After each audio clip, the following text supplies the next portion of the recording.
बिस्मिल्लाहिर्रहमानिर्रहीम। Next lecture हमने पढ़ने हैं लेक्चर नंबर 11 क्लास 10th का। टॉपिक है बच्चे लाउडनेस। ये एक लॉन्ग क्वेश्चन है। क्वेश्चन ऐसे आता है define loudness and on which factor it depends. Loudness क्या है और कौन से वो फैक्टर्स हैं जो लाउडनेस पर असरअंदाज होते हैं, जो लाउडनेस को तब्दील करते हैं। Loudness, the characteristic of sound by which we can distinguish between loud and faint sound।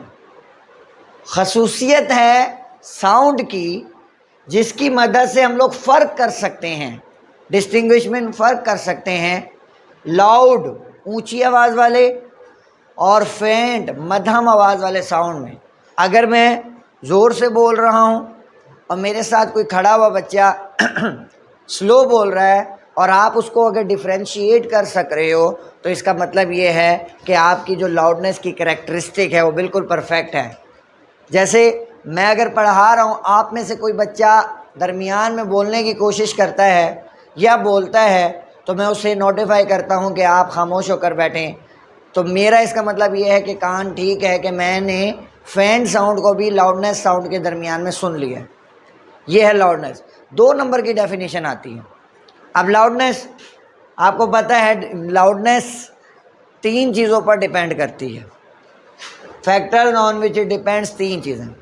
Amplitude of vibrating object, ये तो आपने कल पढ़ लिया कि sound is produced by vibrating object.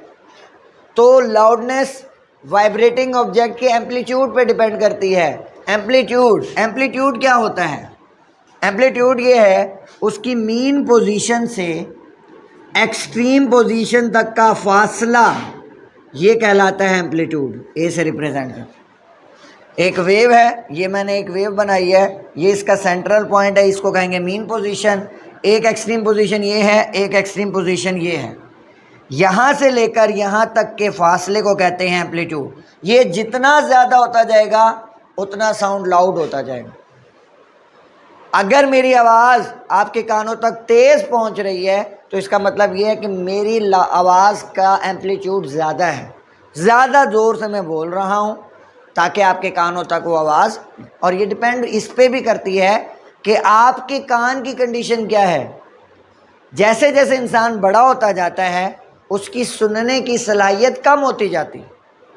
Normal range है हमारी, हम लोग जो सुन सकते हैं 20 हर्ट्ज़ से लेकर 20,000 हर्ट्ज़ तक फ्रीक्वेंसी के साउंड को हम लोग सुन सकते हैं।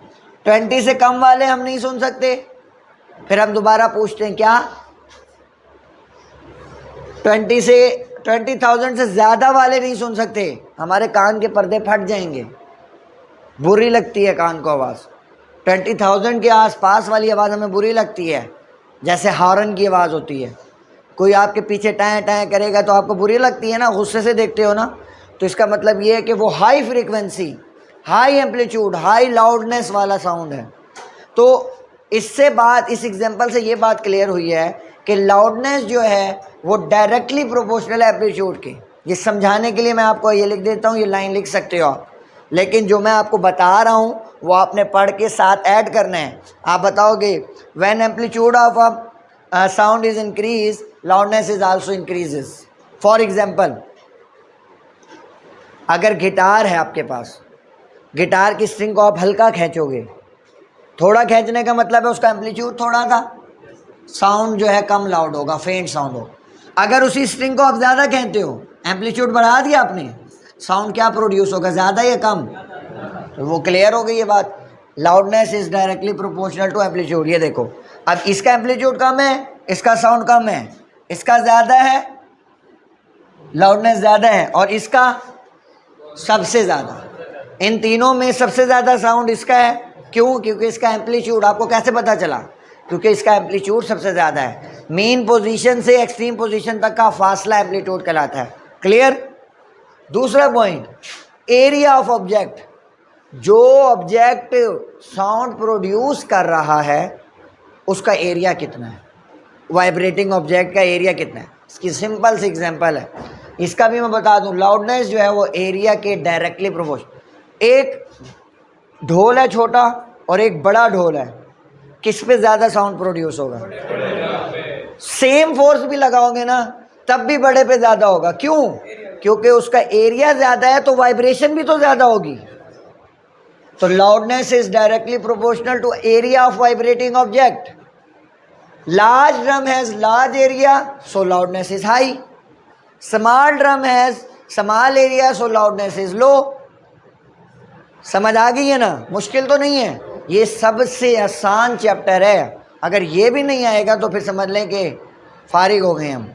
सबसे आसान चैप्टर है इस बुक का आपकी, और इसके गिने चुने 2 या 3 लॉन्ग हैं, उनमें से एक हर साल आ जाता है। एक ये है, एक अभी आप कल पढ़ेंगे साउंड इंटेंसिटी लेवल, और एक है आखिर में ultrasound waves. Distance of vibrating object, common सी बात है ये।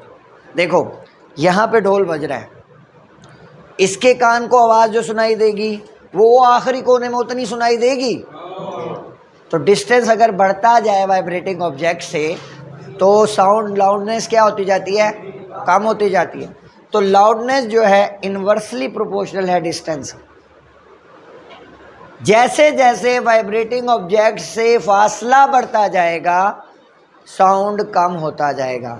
मेरी आवाज़ आपकी क्लास में जिस तरीके से आ रही है उस 7 वाली क्लास में नहीं आएगी। क्यों? क्योंकि मैं इस वक्त वाइब्रेटिंग ऑब्जेक्ट हूँ, मेरा जो वोकल कार्ड है वो वाइब्रेट कर रहा है, उससे साउंड प्रोड्यूस हो रहा है और वो साउंड आप तक जा रहा है, आपके कान उसको सुन रहे हैं। ठीक है? तो डिस्टेंस इंक्रीज होने से साउंड जो है वो फेंट हो जाता है। इससे ये प्रूव हो रहा है कि लाउडनेस जो है वो इन्वर्सली प्रोपोर्शनल है डिस्टेंस। पहले दो डायरेक्टली, डिस्टेंस इन्वर्सली। ये एक शॉर्टकट्स है, अगर आपको ये याद रहेंगे तो आप उसको खुद भी लिख सकते हैं। जस्ट वन टाइम उसको प्रॉपर रीड करो, ये बात याद रखो और फिर उसको देखो। फिर ये लॉन्ग आपका कंप्लीट हो गया। यहीं पे ये अलहदा से एक डेफिनेशन है। What is pitch? पिच क्या है? पिच सिंपली कहते हैं बच्चे बारीक आवाज़। मेरी आवाज़ बारीक नहीं है, लाउड है। बच्चे की आवाज़ बारीक होती है, लड़की की आवाज़ बारीक होती है, जो कान को चुभती है अगर वो ज़ोर से बोलें। पतली आवाज़ को सिंपली कहते हैं उसकी पिच ज़्यादा है। अब डेफिनेशन, थोड़ी थोड़ी डेफिनेशन का फ़र्क है, और ये हर साल, इस साल मेरे ख्याल में ये पिच ही आई है, उससे पिछले साल क्वालिटी ऑफ साउंड आई थी। The characteristic of sound, same definition start हो रही, by which we can distinguish, दोनों पॉइंट सेम तक है, between shrill and grave sound, बारीक और भारी। जब तक मैं छोटा था, 16 साल का या 15 साल का नहीं हुआ था, जिसे बालिग एज कहते हैं, मेरी आवाज़ बहुत बारीक थी। जैसे ही मैं बालिग हुआ आवाज़ फट गई, मेरी ग्रेव हो गई। लड़कियों की आवाज़ बालिग होने के बाद मज़ीद जो है वो श्रिल हो जाती है, यानी उसकी पिच जो है वो बढ़ जाती है। जिसकी भी आवाज़ बारीक है इसका मतलब उसकी पिच ज़्यादा है, और पिच जो है वो डिपेंड करती है फ्रीक्वेंसी पर। फ्रीक्वेंसी क्या होती है? 1 सेकंड में एक मखसूस एरिया से कितनी वेव्स गुजर रही है। देखो ये एरिया है, अब इसमें देखो ये एक वेव है, यहाँ से लेकर यहाँ तक 1 2 3 और तकरीबन 4 वेव्स गुजर रही हैं, और इसमें 1 और आधी, फासला सेम है। तो ये इसकी फ्रीक्वेंसी ज़्यादा है या इसकी? पहले वाले की ज़्यादा है ना। तो फ्रीक्वेंसी जो है वो डायरेक्टली प्रोपोर्शनल है पिच के। अगर किसी चीज़ की नंबर ऑफ वेव ज़्यादा गुजर रही हैं तो ज़्यादा पिच होगी, और अगर नंबर ऑफ वेव्स कम है तो पिच जो है वो भी कम होगी। अगर शॉर्ट क्वेश्चन आ जाए व्हाट इज पिच, तो आप ये बताओगे पिच जो है वो फ्रीक्वेंसी पर डिपेंड करती है, और ये डायग्राम बना। एक और डेफिनेशन है, वो भी शॉर्ट क्वेश्चन है, वो भी कर लेते हैं। वो है क्वालिटी ऑफ साउंड। सेम चीज़ें हैं। The characteristic of sound, same definition होगी। The characteristic of sound by which we can distinguish between two sound of different pitch and different loudness. Different pitch. For example, एक कमरे में guitar बज रहा है या पियानो बज रही है, और साथ ही जो है गिटार और पियानो कर लें, या आप बांसुरी कर लें, बांसुरी और गिटार बज रही है, क्या आपके कान डिफ्रेंशिएट कर सकते हैं? आप बाहर कर खड़े होकर बता दोगे ना कि ये बांसुरी वाली आवाज़ है, ये गिटार की आवाज़ है, ये पियानो की आवाज़ है। तो ये है क्वालिटी ऑफ साउंड, कि अगर आप दो सेम फ्रीक्वेंसी वाले साउंड को डिफ्रेंशिएट कर सकते हैं, the characteristic of sound by which we can differentiate between two sound of same frequency and same amplitude. दो डिफरेंट चीज़ें हैं, सेम लाउडनेस और सेम पिच पर जो है बज रही हैं, लेकिन आपके कान उसको डिफ्रेंशिएट कर सक रहे हैं। तो ये आपकी साउंड की ये कान की एयर की क्वालिटी है। क्लियर होगी बात? तो ये क्वालिटी ऑफ साउंड लिखने की ज़रूरत तो नहीं है, समझ आ गई है ना?